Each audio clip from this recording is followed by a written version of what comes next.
1ची batch, Aparna Kishore Joshi, आता अपर्णा शैलेश कुलकर्णी. लहानपण देगा देवा म्हणतात ते काही खोटं नाही आहे. शाळेमध्ये येऊन खरंच खूप आनंद झाला. शिक्षकांनी खूप लाड केले आमचे, कोणत्याच बाबतीत कसर सोडली नाही. खूप धिंगाणा केला. मैत्रिणींच्या भेटी झाल्या. सगळ्या मैत्रिणींच्या भेटी होत नाही शक्यता, पण सगळ्या मैत्रिणींच्या भेटी झाल्यामुळे खरंच खूप आनंद झाला. ते 2 दिवस कसे गेले खरंच कळालं नाही. आम्ही ताज्या तवाना होऊन सासरी आलो, त्याच्यामुळे अतिशय आनंद झालेला आहे. आता पुढचे खूप वर्ष आमचे हे त्या आठवणीमध्ये जातील, इतक्या सुंदर आठवणीमध्ये जातील. त्यासाठी सर्व शिक्षकांना मी खूप धन्यवाद मानते.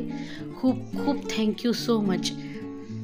अजून काय सांगू शाळेबद्दल. माझ्यासारखी शाळा कोणाचीच नाही आणि कोणासारखी नसणारही. मेळावा अतिशय सुंदर झालेला आहे, खरंच सांगते मनातून. Thank you so much.